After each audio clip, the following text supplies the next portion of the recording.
carries microscopic particles measured in parts per million. So when does exposure go from safe to unsafe?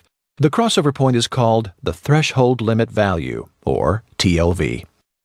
Threshold limit values are established for all types of hazardous substances. TLV is generally defined as the concentration at which all workers may be repeatedly exposed to a substance, day after day, without adverse effects. The air around us carries microscopic particles measured in parts per million, or ppm. H2S is toxic enough to kill at 1,000 parts per million. The threshold limit value of hydrogen sulfide, or what's safe for repeated exposure, is 10 parts per million. Volumes of H2S between 10 and 1,000 parts per million present increasing levels of toxicity.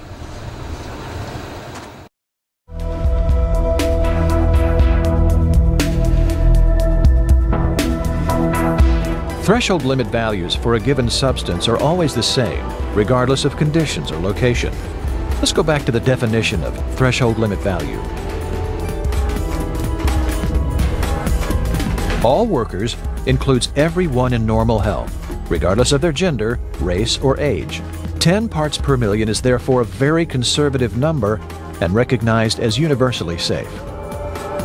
Repeatedly exposed, day after day, means the exposure received, day in, day out, during typical 8-hour periods where sour gas is present.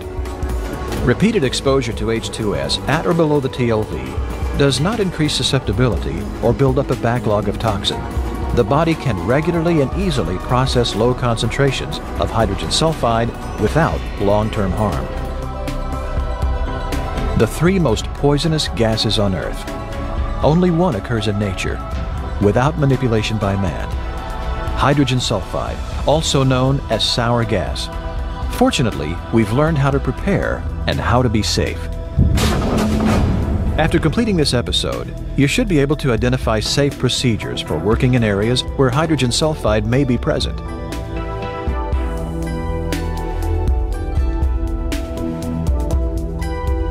The vast majority of the time, hydrogen sulfide will not be a threat, but at any time, the gas can be released. This doesn't mean you will necessarily be exposed to lethal levels or that you can't anticipate trouble. Sites where H2S may occur should have in place a variety of reliable, safe procedures and monitors. Before entering a work site, your supervisor should show you where H2S is a possibility. He should also show you the location of safe briefing and assembly areas. Go immediately to these places following the correct evacuation route if hydrogen sulfide concentration reaches hazardous levels. Although sour gas is invisible, the posted signs are not.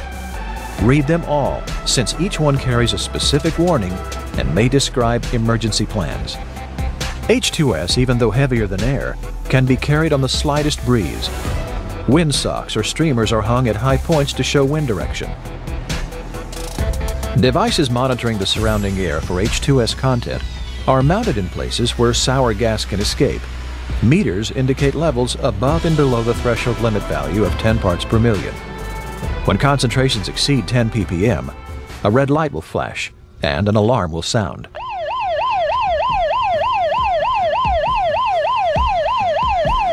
In an evacuation, move 90 degrees crosswind from the source of the hydrogen sulfide and then upwind.